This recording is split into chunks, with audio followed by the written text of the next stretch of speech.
Philadelphia Phillies are 2008 World Champions of Baseball. The Philadelphia Eagles are Super Bowl champions. Eagles fans everywhere, this is for you.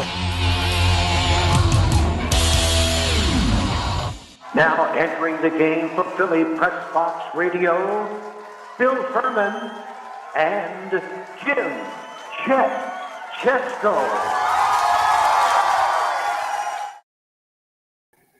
It's Wednesday, July the 10th, 2024. Welcome to the Philly Press Box Radio Roundtable, brought to you by the Irish Rover Station House in Langhorne, PA, Cavs, Philly Tailgates, and the Edge of Philly Sports Network.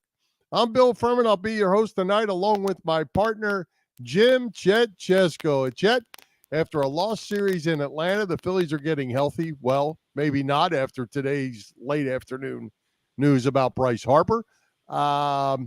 But they pounded the Dodgers last night with pretty much a full team. Sixers continue to add pieces, and Daryl Morey has gone from GOAT to God in just a matter of a week. The Philly sports fans are a funny group, Chet, got to say. We will discuss. We're exactly 2 weeks from the first Eagles preseason practice. There is plenty to talk about in Philly sports. Yeah, Bill, a huge series happening right now at the ballpark. The Phils and Dodgers playing game 2, maybe an NLCS preview, who knows? And as you said, lots of Sixers stuff to address. Absolutely, and we have the person to do it, making a return visit tonight to Philly Press Box Radio, Dei Lynam, to talk all things Sixers. Yeah, if you're talking Sixers, which we will be, there's no one better than Dee, and she's here ready to go, so let's do it, Bill. Let's do it. Let's welcome Dei Lynam back to Philly Press Box Radio. Dee, welcome as always. Nice to see you both. Hey, Dee, we'll talk about the Sixers' new Big Three and much more in just a couple of seconds, but the Salt Lake City Summer League has been happening the last few days. Sixers have played a couple of games already, another one tonight. What have you seen from the draft picks, Jared McCain and Adem Bona, the undrafted Justin Edwards, and second-year man Ricky Council IV? What have you seen? Well, I think obviously Ricky Council IV, you can tell what a difference an extra year makes. You know, his 29 points the other day, they just look more seasoned. And it's always been that way for as long as I've been, covering the Summer League. So I'm happy for him because I saw his development last year. Obviously, he was a two-way guy. So I saw him plenty down in Delaware with the Blue Coats. Jared McCain looks quite comfortable with the ball in his hands.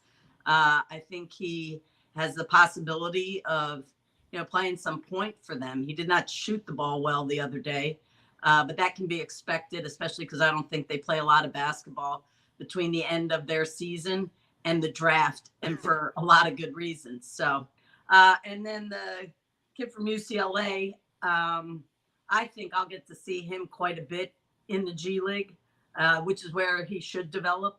But he's clearly athletic, has a nose for the glass. So I thought both picks were really good picks by Daryl Morey on draft night. And I'm looking forward to seeing them. I go to Vegas on Saturday, so I'm looking forward to seeing them in person. Well, Dee, it was kind of a wholesale roster cleanout come free agency. You like what you saw? Do you like the Paul George pickup to start with? Obviously, he's the prize at this point. Yeah. Well, when you say wholesale cleanout, by design, Daryl's waiting for this moment to be able to have all those contracts expire so that he could be somebody who could play in free agency. Some would say this wasn't the greatest free agent class, but you can't pick that. So for who was there, he got the second best guy on the board. And, him be able to do that was really impressive because I thought Paul would be headed back to Los Angeles. And the Clippers, things kind of all worked out for the Sixers because the Clippers didn't want to, have those big three, Harden and Kawhi and Paul George. A lot. This news, ow. Oh my God. We had a technical difficulty there, I think. She got attacked by her laptop. I bet she'll be back. She will be back. Yeah, we're talking about Paul George. We'll get D back in just a second. I like the Paul George signing, as you know. I like the fact that they brought Drummond back because I think he's been the best backup to Embiid that they've had over the years. And you got an experienced guard as well in Eric Gordon. So all good news. And as Dee said, the 2 draft picks both look like they can play. Bona, the big guy from UCLA, will more than likely be playing much of the time in the G League rather than with the Sixers. But McCain, I think, will be all right. He scored 15 and 12, I think, in the first 2 summer league games. So, give him a shot. And Bill, they updated the odds. We put some out last week on our show, and then on Friday they put some new odds out. And the Sixers and Nuggets are still third as far as the most likely to win the NBA title next season. The Celtics and the Thunder, more of a favorites, obviously. But then the Nuggets and Sixers right there at plus 850. So, hey, I might throw down $10 to win 95 plus 85. That'd be nice. What the heck? There you go. Why not, right? That's a cheap bet, right? Yeah. Hey, so how happy are you that the Tobias Harris era has ended in Philly, and Paul Reed went with him, and they are now both property of the Detroit Pistons? Yeah, how about that? Well, I think we'll get over it, I know a lot of people liked Paul Reed, but he didn't develop as quickly as I think most even diehard fans were hoping for. So, all the best to Paul Reed and Tobias out in Detroit. We'll see what happens. Dee is getting back with us. Hopefully she'll be back within the next 20 seconds or so, and we'll talk more Sixers basketball with her.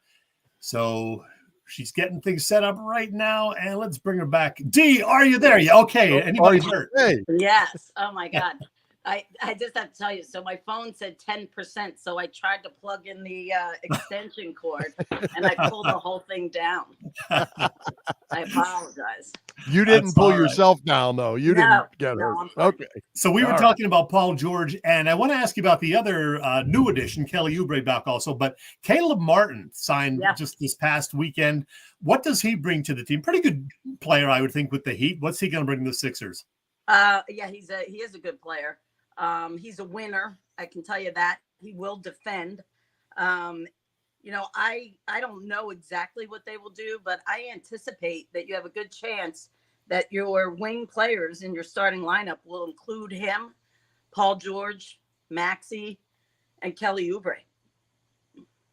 Yep. Yeah.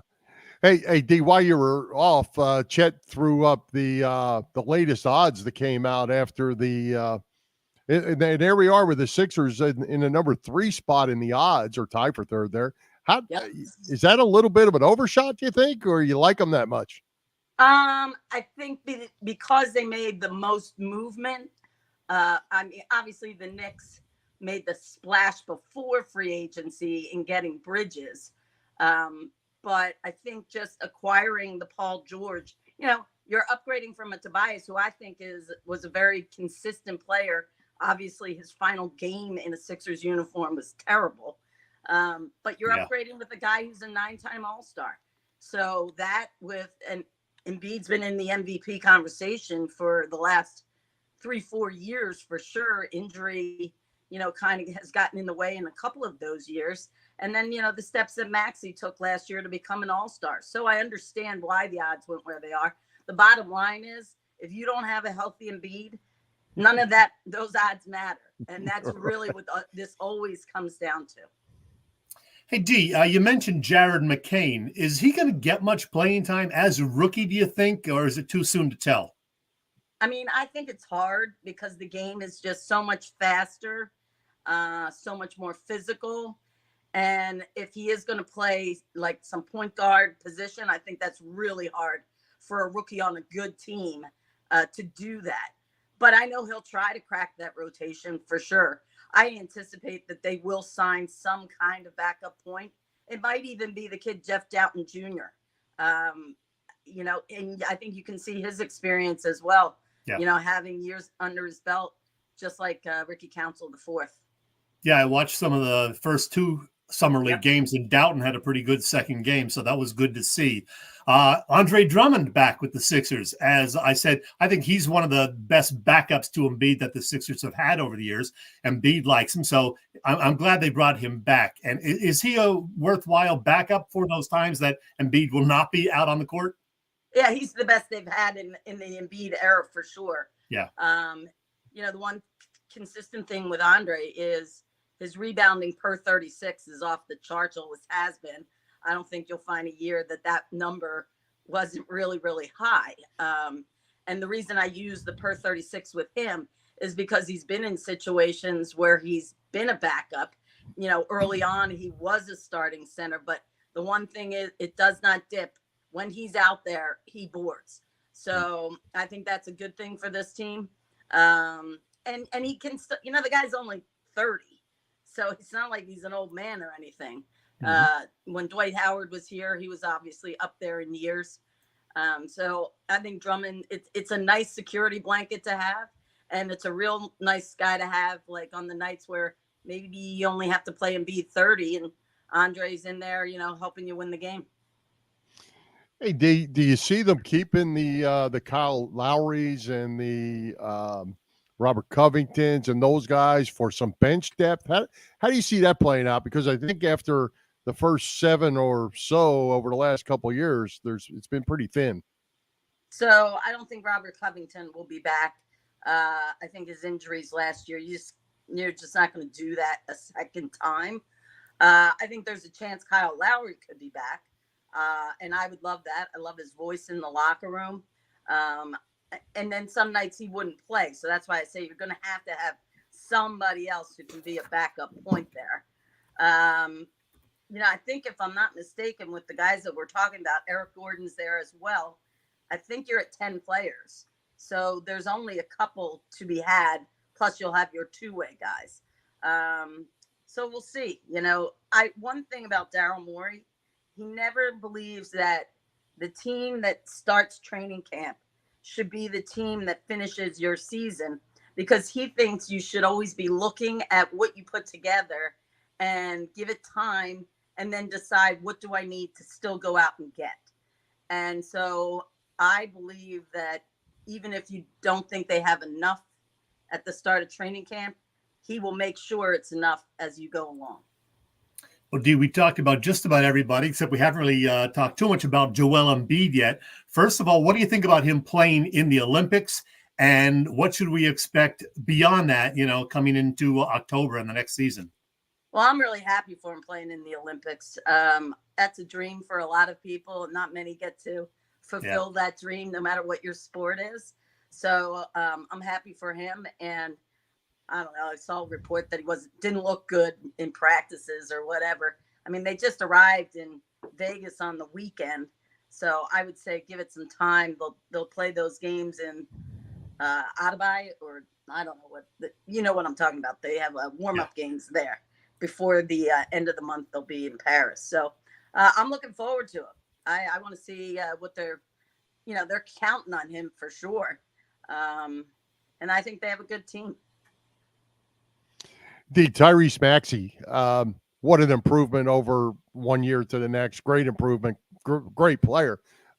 Still more upside. We expect that he can get even better. I think you always can get better. I think defensively, he will continue to work defensively because, to be honest, in that starting lineup, he's probably the weakest of the defenders, if that in fact is the starting lineup. So you never want to be the last guy on the totem pole there.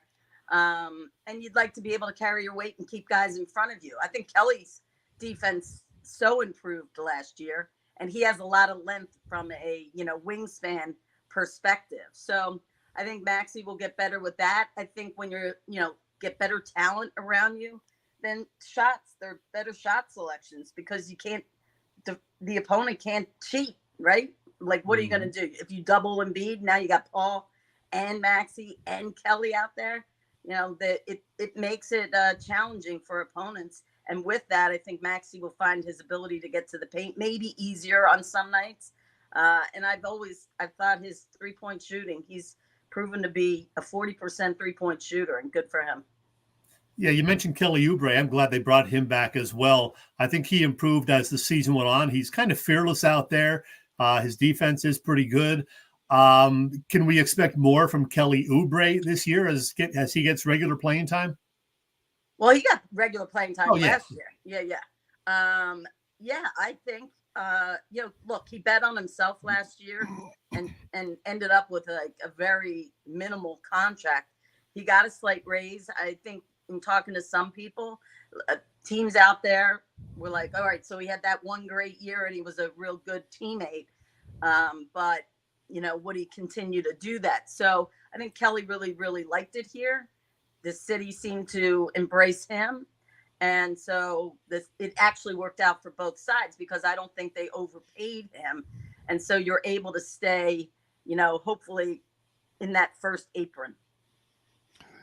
Well, you mentioned Joel earlier and being healthy and none of it mattering if he's not. Do you see this? Seems like on paper, at least, it's only July. A lot more talent in this group than what we had last year. Do you see the Sixers coming out with a different offensive approach, more team-oriented approach than building everything around Joel? Because when he was out, they weren't very good. Yeah, but I wouldn't chalk that up that it wasn't a team-oriented offense. I think Nick Nurse's that offense moves the ball and they trust that the ball will come back to them. It's not just I would say the offense when it was Harden and Embiid was far more left guys standing around than last year. Obviously, yeah, you're right. When he was out, they weren't a very good team, but a lot of that had to do with who they were defensively. They dropped so significantly and people scored on them. So I think the offense will continue to be one where the ball moves and people move. And it's worked for Nick Nurse enough that he has a championship ring from Toronto. I think he tries to extract the best out of what is given to him, but I don't think he's going to change a lot of what he's learned and what he thinks works in the NBA based on the players that he has this year. I think you're gonna see a ball that just, like I said, moves. You mentioned last year that you liked Nick Nurse. With this major changeover in the roster, will he attempt to do anything differently? I guess this is a follow-up to Bill's question. Should we expect anything different from the way Nick Nurse coaches the team this year? I don't know. I mean, I guess I'm trying to think of like what Paul George, you're going to use him differently than you use Tobias Harris, but that seems obvious to all of us. And when I say differently, one thing that I was told that I appreciate is like Paul George doesn't mind being the second or third option on a team. And some might say, well, that's not good. I think it is good because he had Kawhi. Obviously, he had Harden for most of last year. He's been in other situations where he's had, some pretty high-level players around him. So the fact that he's gotten to a point where he understands, Embiid, Maxey, these are high-level players. But he is a 20-point scorer, and I think he'll get his. But I just think people are going to get better-looking shots because you're going to be hard to defend with the caliber of players that you have out there. Well, Dee, the Boston Celtics obviously are the team to beat until somebody can knock them off. They're the king. Big picture, $900 million, I believe, is the right number for their 5 starters now under contract. That's an awful lot of money. Can the league, big picture, withstand that? And I don't know that one has to do with the other, but they're $900 million worth of contracts, and now they're for sale. The owner's right, getting out. Exactly. When you say the 900, just so people are clear, that's the contract length of the contract added up for those 5 guys. Yes. Not what they are next year. Correct. I hear you. But what's going to happen, Bill, is because of these new rules with the first apron, second apron, teams are a little wary. That's why I brought up Ballmer with not, willing to go to the max with Paul George, because he was looking at his future and he is looking down the road. So with Boston, you know, they're doing it now because they already have their championship. And I'll be interested to see, you know, how much they get for it. Somebody will buy them. I mean, it's a storied franchise. So can it sustain itself? I mean, obviously you have the new TV contract, not this year, but the following. Right. And when that money keeps coming in, you know, that's the percentages are based on the revenue that comes in. That's in the collective bargaining. So the money's there, whether it dries up now. And if you don't balance yourself to look to the future, you're going to have trusting processes all around the league while others are in their heyday. Dee, do you agree that this is kind of a 2-year window for the Sixers with Paul George, you know, at 34, Embiid now past the 30 mark, and always having injury concerns? I'm giving them 2 years to, you know, do something. So maybe get to the second round or beyond this year and then win it in year 2 because, you know, these guys ain't going to get any younger. Yeah, I actually would say I'm expecting, and again, Embiid has to be a healthy Embiid in the postseason. I really, you know, if I don't have them for the whole regular, I'm not, you know, they won 9 straight games when they went in the postseason last year when he came back. So, and then he ends up with, you know, Bell's palsy, and he's had some really strange things happen to him. So if he's healthy, I mean, you're pushing for an Eastern Conference appearance. Yep. So I would agree with you. You got to get it done. That's what Daryl Morey believes. And you're going to do it in the window of what Paul George's deal is. And that's 4 years. Mm-hmm. Yeah. Well, when you sit back and you look at what's happened over the last couple of weeks with the draft and free agency, Daryl Morey's grade, what would you give him at this point for what's happened? I mean, I think you got to give him an A for sure. You know, he set himself up. He did a good job to create this cap space that he had. He knew how his whiteboard was. He jumped on the ability to grab Paul George, fly out there, you know, let's get this done. And then I think he knew, you know, who he wanted to bring back. Kelly obviously was high priority there, and he hoped he would get him at the right number, which he did. And then, you know, Tyrese waiting to have his extension happen this year as opposed to last year allowed them to be able to make all these moves. If Tyrese didn't do that, which is similar, Josh Hart did something similar in New York so that they could get DiVincenzo last year. So I think Daryl, I'd give him an A. Honestly, the team that Harden was when he acquired Harden should have been as good as this one that we're talking about. I mean, the fact that what happened at the end of Game 6, it shouldn't have been that. Yeah, I agree. Yeah. Well, D, you're on 97.5 occasionally still, and you talk more than Sixers. So I just wanted to get your take on what the Phillies are doing this year. Bill and I are going to talk a lot of Phils in the second half, but what's your take? Is this the year for the Phillies, do you think? I would hope so. I will say this, they're a fun team to watch. I know even like a casual baseball fan is interested in this team. I think they have a lot of players that have a high likability. I think Topper does a great job. You know, when they get nervous because they lose a couple of games, I'd say to people, you know, they still have it's usually either the first or the second best record in baseball. So let's relax a little bit, you know. Yep. Obviously, we'll see what Dombrowski does at the trade deadline or what's available, you know, and how does it help that group. And they got to weather these injuries. You know, that's the biggest thing. You want to be, if you can keep it afloat like they have with, you know, Schwarber, JT, and Bryce out, imagine when they get them back in the lineup. Yeah. Hey, D, you've been covering Philly sports for a long, long time. Have you ever seen a time where the players from the different organizations just seem to really like each other and they're public friendly, I guess I'd call it, instead of meeting somewhere for a beverage, maybe they're, you know, the Nick Castellanos putting George's name on the back of his number 8 last night. Yeah. That kind of stuff never happened, but you saw some of the young Flyer guys at Phillies games last year. Of course, Kelsey was everywhere with the Eagles stuff going on, but these athletes in this town seem to really like it here and seem to really like each other. Well, I think winning teams helps.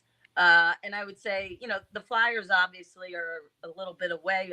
I did interview Danny Briere the other day, but they were better than people thought they were supposed to be last year. And obviously, with the Sixers, they're trying to build, they're making these big moves. So I think that because they're winning organizations, and then you couple that in with the fan base, 4 for 4, you hear it all the time. These guys know what 4 for 4 means. So they know when they show up at another venue in this city, the people go crazy for them. So I think they probably are true sports fans. Some of them probably have young kids who also like to go to other games. And I think it's just a city that really embraces its players. And they seem now, you're right, this group in particular, they have a couple of people on all 4 of them who really are embraced back. Dee, we'll let you run anything you have going on that you want to promote. No, I'm going to Summer League, and I'm working on a project actually that probably take a little bit of, a couple months. But I interviewed Ray Didinger today, which was super fun. Oh yeah, yeah, we love Ray. What an amazing career that he's had. From start to finish. And when I say finish, he's retired, but he's always still doing something. He's not retired. Right. Exactly. So, and then I'm going to try to enjoy my summer because I teach at college, and that always starts in the middle of August. So, yeah. I was going to say, most importantly, are you getting your tee times in? Yes. As a matter of fact, I'm actually going to play in the Pennsylvania Women's Amateur at the end of the month. It's a 2-day. Wow. Yeah. I did it 2 years ago. It rotates. It flips between Pittsburgh and this area. And, to go out to Pittsburgh last year, I didn't do it because I'd have to have taken off work. But yeah, I have 2 back-to-back days at Waynesboro. So we'll see how I do. Fantastic. Right. Well, Dee, as always, thanks for taking the time to join us. We appreciate you, as we always do, coming to visit us. Thanks for having me. Sorry for the technical difficulty. That's okay. Thanks, Dee. Take care. No problem. Thanks, Dee. All right. All right, Chet, let's give a shout out to all the shows at the Edge of Philly Sports Network this week. The gang, as always, has all the bases covered. You can catch all the action on www.eopsports.com, as well as Edge of Philly Sports on YouTube. You can also find our show on the Philly Press Box Radio YouTube channel. Please help us out. Hit those subscribe, follow, and like buttons. And as always, share with your family and friends. As you can see, Chet, there are getting to be more and more shows throughout the network, starting with the morning show now, 8 a.m., trending in the a.m. with Phil Stiefel. And I think Phil's going to be joining you here next week. We'll get to that. But Phil does a great job, and as do all the others. These are good shows. And, Chet, every night after the Phillies games, after all the games pretty much, there's a post-game show on EOP to check out. With it rotates around a little bit. It's not always the same guys, but they're good, and the guys work hard to watch the game, study the game, and bring good information afterwards.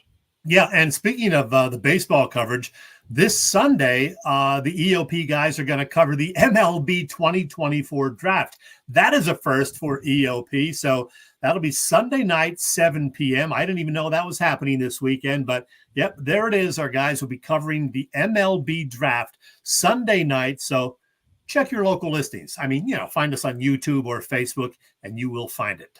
Yeah, we have a couple draftniks in the in the group now who follow all the drafts, the hockey, the basketball, the football, everything. And when you're covering Major League Baseball draft, that's a challenge, and those guys are good. They're going to do a good job at it.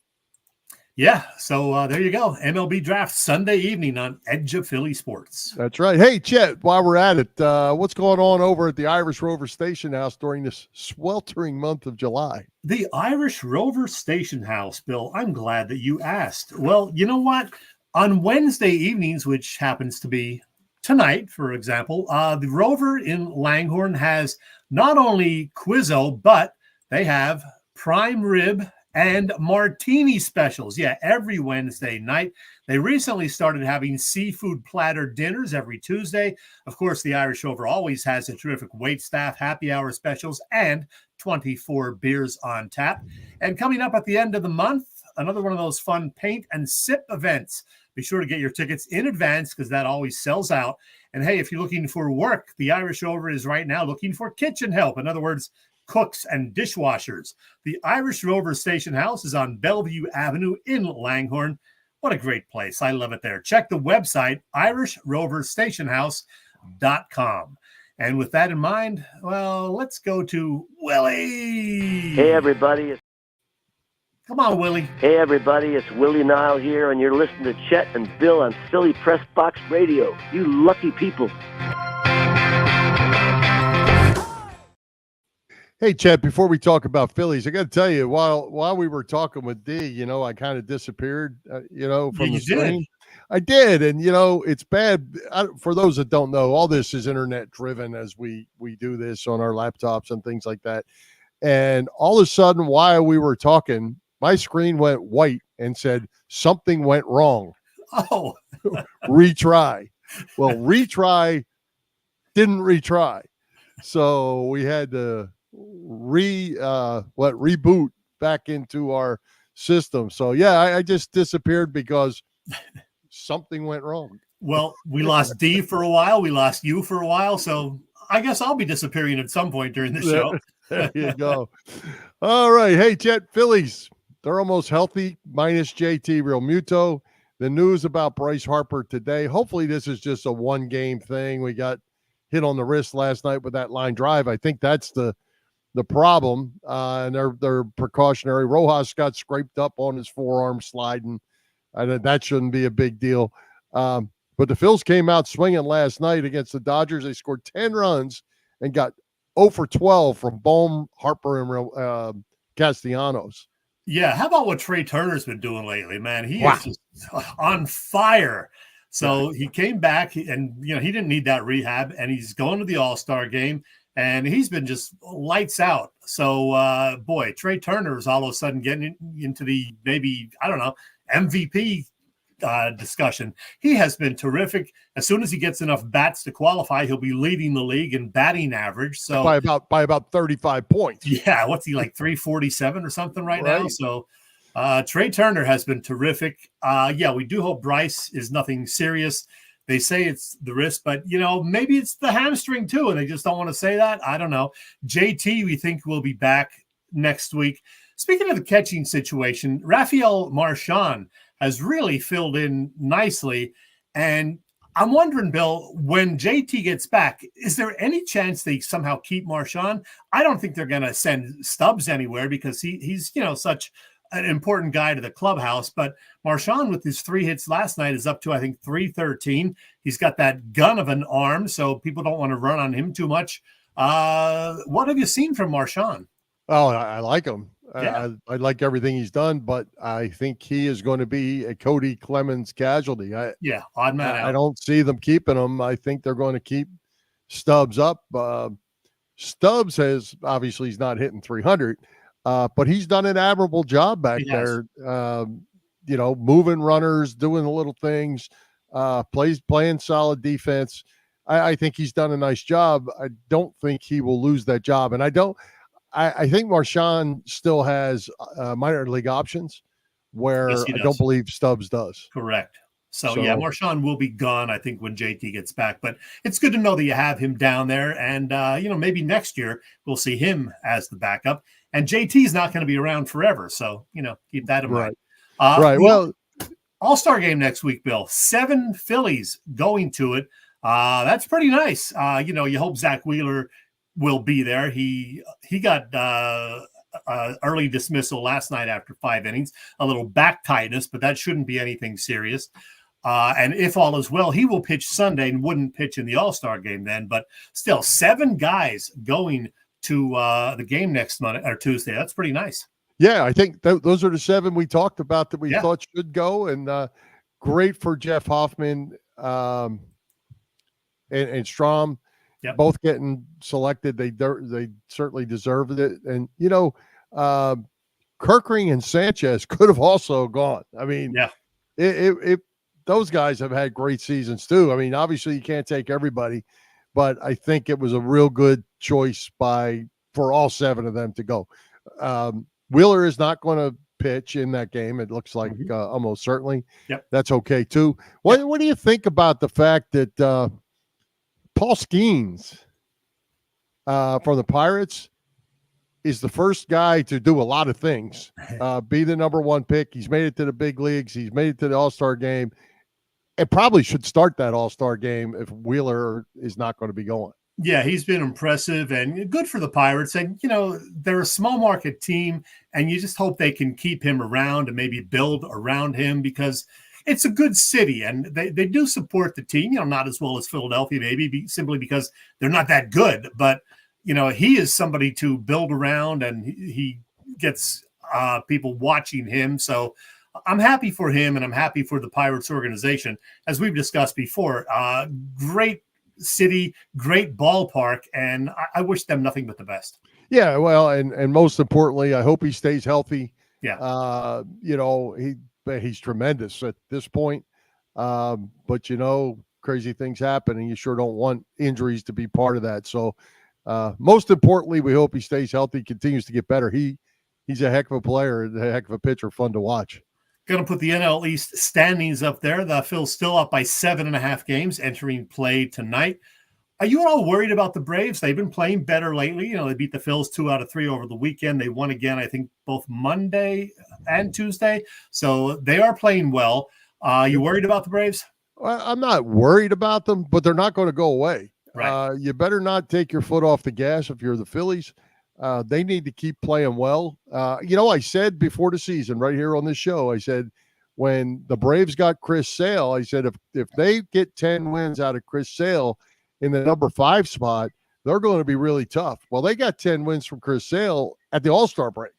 Yeah, he's been really good, and he's always been good. The problem with him has been, staying healthy. And this year he's been healthy. He's been looking great. I think he had, 9 strikeouts or whatever last night in the win over the Diamondbacks. So, yeah, that was a smart move getting him. And it certainly worked out. Unfortunately, they lose Strider and one of their other key guys. But, yeah, I agree. The Braves are not going away.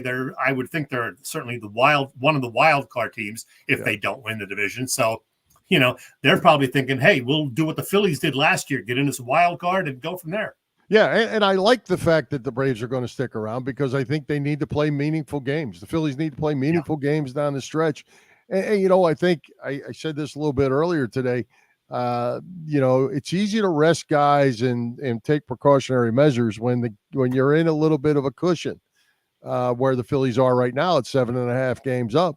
But you can't get too comfortable with that. You got to have your guys. They got to be healthy and they got to be ready to go.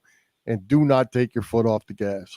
Yeah, I agree. As we said previously, that maybe hurt the Braves the last 2 years. They had such a big lead in September. They weren't in, playoff form when the playoffs actually started in October. So, yeah, keep the Braves within 5 or 6 games. I'm fine with that. I like the Phillies' chances.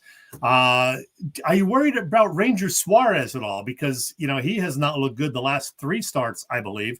And is he getting a tired arm already? Well, let's see. I mean, let's see how he pitches tomorrow. Tomorrow? Yeah, it's either tomorrow or Thursday he'll pitch. Yeah. He's going to pitch. Tomorrow is Thursday. One of those games. Yeah. Tomorrow or Friday. Let's see how he goes another time around. He got beat up last game in Atlanta. Who somebody hit a home run and a double off him on pitches that were out of the strike zone. They weren't bad pitches. I think that was Acuna, wasn't it? Acuna. Yeah, he hit a bomb, and then he hit a double in the gap on balls that he probably shouldn't even swung at. That happens. So, but that doesn't mean you're necessarily pitching bad. The hitter beat you in those situations. So, let's wait and see. I'm not ready to pull the plug on Ranger yet. Hopefully, he'll get an inning in the All-Star game. That's it. Get a rest of the week rest and be ready to go for the second half. Phillies have the Oakland Athletics coming into town this weekend. Then after the All-Star break, they open the second half of the season in Pittsburgh.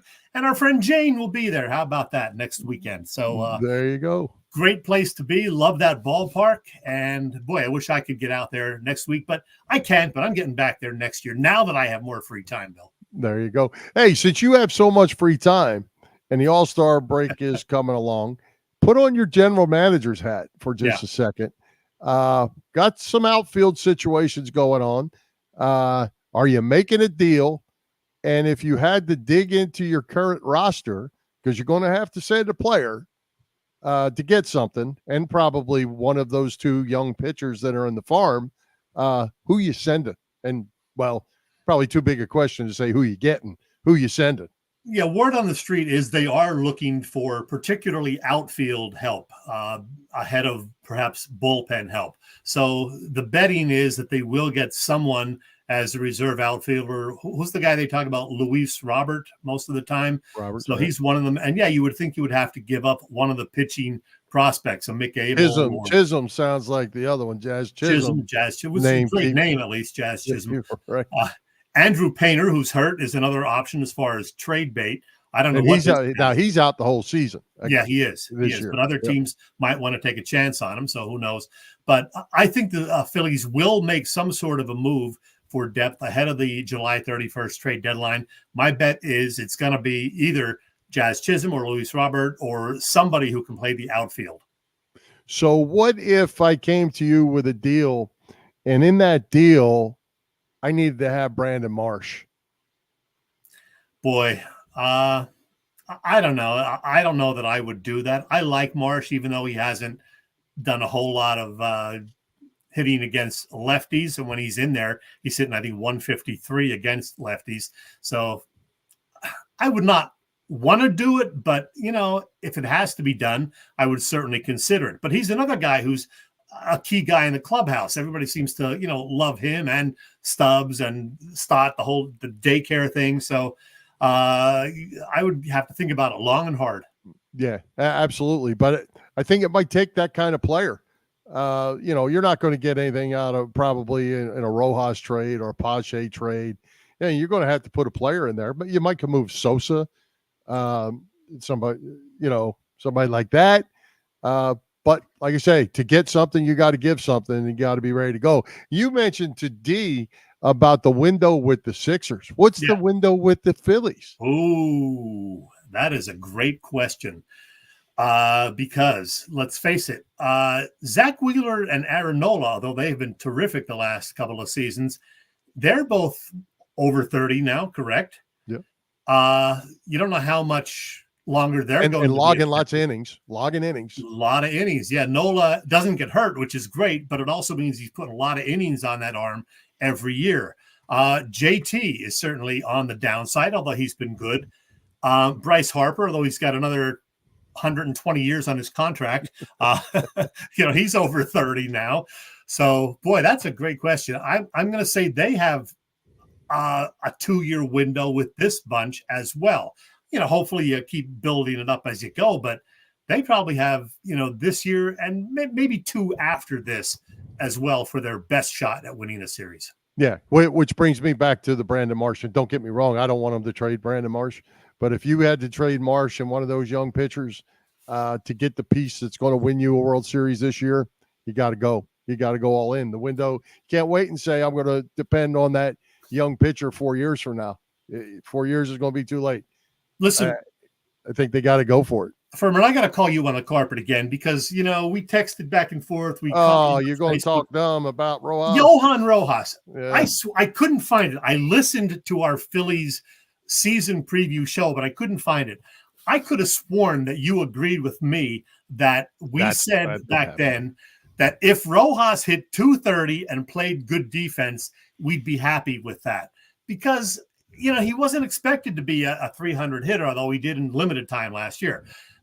He's a young guy who does play great defense. He's hitting 234 now with his couple of hits last night, except for maybe one little week where he had a couple of miscues out in center field. He has played terrific defense, and you're not happy with him. What do you want from this kid? He's 234. First of all, let's clear the air up. I believe the 230, and I would love him, was Schwarber in the leadoff spot. That's what I said. Okay. Okay. What would have made you have happy from Rojas this year if he were to play fairly regularly as he is? Does he have to hit 250 for you? Or well, what? What I wasn't happy with Rojas is he stunk the whole entire spring training. They gave him every opportunity. He stunk it up, and they gave him the job. That's what I wasn't happy about. He didn't earn his way onto the club. No, he hit like 165 in the spring, and had more at-bats than anybody. They gave him every opportunity. He has done better. I'll give him that, and I hope he continues to get better. He is just a kid, so I'm good with that. But you started throwing around stats about Stott and him, and if you think Stott and him belong in the same question offensively or defensively, because Stott's really good at second base. He is. I had to call BS on that, pal. And what about Stott hitting only 245 or whatever this year? He is not the Stott that we expected this season. No, but I expect that'll come around. Stott can hit. I think he's going to be just fine. Shall we go tailgating, Bill? Yeah, let's always go tailgating. Let's do it. Come on. I gave you the lead in. I'm ready to go. I'm going tailgating with Bob Cavanaugh and the gang of Cavs Philly tailgates. They're the best tailgaters in Philadelphia. I tried to set you up. Yes. I was set up and ready. We're talking about Cavs Philly tailgates. They've been cooking up a terrific catering business for more than 30 years now. You know them for their tailgate parties. Cavs, a 3-time winner of Philly tailgates, Jack Daniels, Great American Tailgate Party Contest, as well as a past winner of the Philly Daily News Tailgate Award. Cav is just such a great guy. In addition to being a good chef, he does corporate events and parties, you name it. Check the website, phillytailgates.com, for pricing and other info. And if you have questions, you can email them at cavscatering@verizon.net. Cavs Philly Tailgates is the way to go. And you know that Cav works with Vince at Philly Sports Trips. Boy, they got it all going on as well. You know, they are the guys who go to all the Eagles road games. There are also more Phillies trips this summer. I think they will be in Pittsburgh next week, and maybe Jane will see them. That trip, by the way, is sold out. They got some other things going on, and then they're already planning next spring's trips to Clearwater, a couple of them, one of them with Preston and Steve from 93.3 WMMR. So Vince and the guys at Philly Sports Trips have it all going on. Check out all of that info at phillysportstrips.com. Very good. Hey, Chet, we're exactly 2 weeks now from that Eagles' first full squad practice, July 24th. Saquon Barkley, he's already working out daily at the complex. He's possessed to make a big splash for the Eagles. I like it. Yeah, he's going to fit in just great on this Eagles team, I think, Bill. Looks like he's already become something of a team leader for them. I noticed, by the way, an ESPN report the other day had a story about the NFL's top 10 running backs, according to coaches, scouts, and executives. And as it turned out, they have Barkley ranked 4th on the list behind only Christian McCaffrey, Breece Hall, and Nick Chubb. So number 4, ahead of Jonathan Taylor at number 5. So clearly the NFL executives and scouts and coaches think pretty highly of Saquon Barkley, but it's not just you. Well, the talent is there. Obviously, it's the health. Can he stay healthy? And how's he going to act behind this offensive line and all these weapons that the offense has? It really has me excited. I think he's going to have a special year. DeAndre Swift had kind of a special year too last year. They didn't really even use him that much. Yeah. So I'm expecting big things from Saquon. Yeah, I'm excited to, see what he brings to the offense. They got so many weapons. I mean, we said this last year too, and started off great, and then 10-1, and then boom, 11-6. So let's hope for some consistency. Let's hope for the new coordinators doing things right. Nick in his CEO type role, pulling all the right strings. I'll be excited about it come September 6th, believe me. It's going to be fun. And speaking of September 6th, the first game in Brazil, that is 58 days from today, Bill. So I put up a picture of number 58, Trent Cole. 58 days from today is Friday, September 6th. We'll be watching Eagles regular season football live from Sao Paulo. be here before you know it. Yeah. And it'll be fun. Hey, I mentioned this last week, the Hard Knocks with the Giants. It was on again last night. I did not get to see last night's yet, but I saw a little clip of it. I heard they were talking to Saquon about going out and the general manager and Saquon's final discussion is part of that. And I've heard that it's really interesting. I've read it. I just haven't had a chance to see it. I got to check it out. I told you last week how good it was and how hard it was for that organization to make that decision. So I need to get over and watch that. I heard that cut on 94 WIP today. They played it. It was interesting. So it's basically them saying, we're not probably going to bring you back. So go out and, find what other kind of deal you can find and, come back to us and, maybe we'll beat it basically, but they knew they weren't going to. So it was kind of weird. I got to be honest, what I heard. Well, it's the business part of it that we don't get to see. And we're getting to see it with these shows like this. And I think this is the first time they've ever done like off-season Hard Knocks. Yeah. And they've never done the Eagles. So one of these years, they got to do an Eagles Hard Knocks. Yeah. Hey, Bill, I know that in a second you're going to ask me about next week's show, which I'll tell you about. But before we do that, I want to tell everybody watching here live on this warm Wednesday night to do me a favor. And right now, over in the comments area, write down your 2 or 3 favorite songs with hot or heat in the title.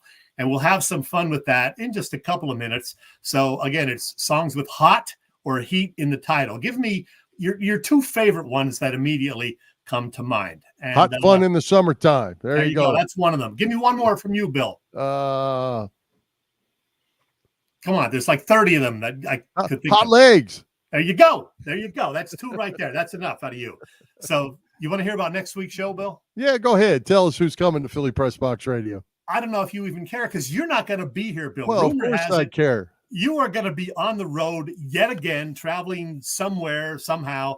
So I'm going to fly solo as host, but I will have joining me 2 fantastic first-time guests visiting the show next week.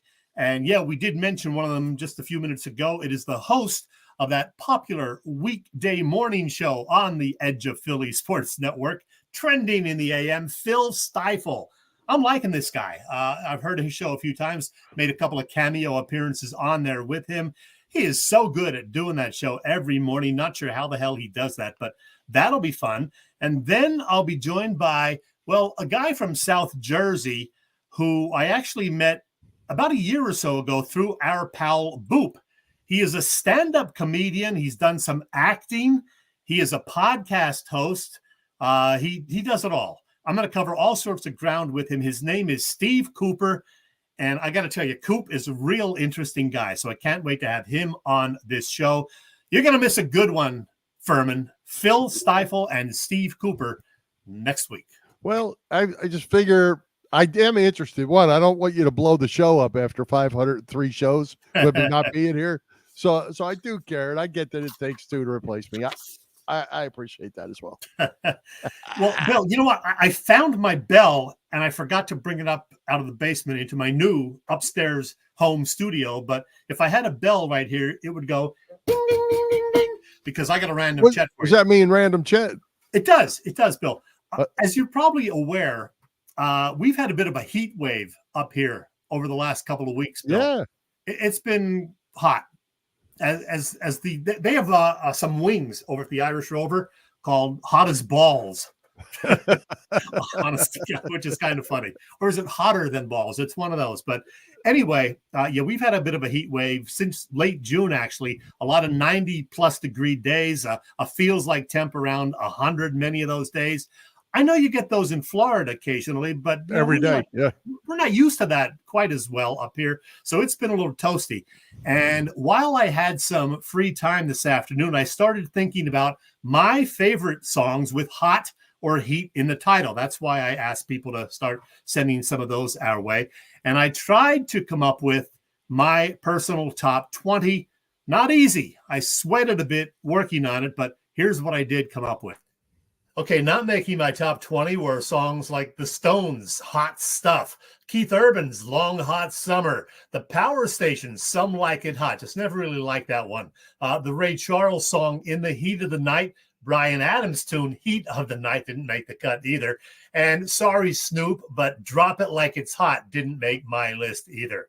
All right, the top 20. As you can see, the 11 through 20 half of my favorite Heat and Hot songs includes hits like Nelly's Hot in Here, Loverboy's Hot Girls in Love, Billy Idol's Hot in the City, and yes, Donna Summer's Hot Stuff and Katy Perry's Hot and Cold at numbers 12 and 11, respectively. What's in my personal top 10 of hot or heat songs? Well, I'll tell you now. Number 10, the 60s classic from Martha and the Vandellas, Heat Wave. At number 9, that great one from Van Halen's 1984 album, Hot for Teacher. Coming in 8th, a lot of Led Zepp fans didn't love this one, but Hot Dog. Yeah, I like that one a lot. At number 7, a bit of a deep track from AC/DC, Get It Hot. Love that one. And at number 6, the Sly and the Family Stone classic, Hot Fun in the Summertime. As we move into my top 5, I'll put up the full list. As you can see, the great one-hit wonder from Nick Gilder is number 5, Hot Child in the City, followed by a great rocker from UFO, Too Hot to Handle. Number 3, then a big hit from Foreigner in the late 70s, Hot Blooded. At number 2, a great one from Asia, Heat of the Moment, such a good tune. And my personal favorite hot or heat song, one of the great videos from the pre-MTV era, a hit in 1978 for Rod Stewart, Hot Legs. Yeah, a bunch of cool songs for this stretch of very hot weather.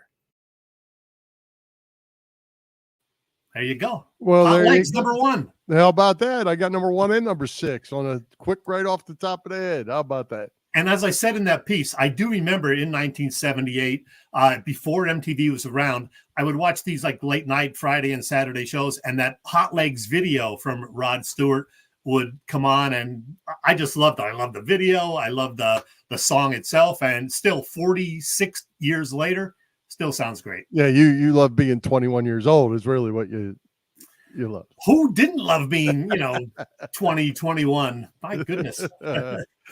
Oh, good deal. What else you got before we wrap this thing up? Well, let's see what time we got. Oh, my God, we're almost done. A couple of things. I was watching the Today Show this morning. Breakdancing is now an Olympic sport. Go figure. I know I should have stuck with that 40 years ago. Right? No. Right? Or how about being a judge of that? How's that happen? Yeah, how the hell do you judge that? I don't know. Let's see. I got the fact that Glenn Macnow will be doing his final show this Saturday morning, July 13th. So we want to wish Glenn all the best. That'll be a must listen this weekend. And a happy anniversary to Glenn, right? Today. Yeah, Glenn and his wife, Judy, celebrating their anniversary. So happy anniversary to them. And happy anniversary to PJ and his wife. PJ and Marianne, 42 years. I was at that wedding. 1982. Wow. God, we are old. And finally, from me, Bill, I just wanted to say happy 52nd birthday to Sofia Vergara. She is 52 today. Should I ask what specifically you like about her, or should we just let it roll on and wrap it up? Looking at this picture, I love her accent, Bill. I like the way she speaks Colombian. Okay. We'll leave it at that. Wrap it up, Bill. All right, let's do it. Let's thank tonight's special guest, Dei Lynam, our sponsors, the Irish Rover Station House, Cavs Philly Tailgates, a PPCC 118 Raz Room. For Jim Chet Chesko, this is Bill Furman. We hope you enjoyed the show. We'll join Philly Press Box Radio next Wednesday, July the 17th at 7 p.m. You can see us live on Facebook and on our Philly Press Box Radio YouTube channel, and listen on Apple Podcasts, iHeartRadio, and all the others. High hopes, Philadelphia sports fans, and let's go Phillies. High hopes, the end. High hopes, the end. I am the fire in the sky. And now, folks, that's it. Good night to all of you, and good night, Mrs. Calabash. We're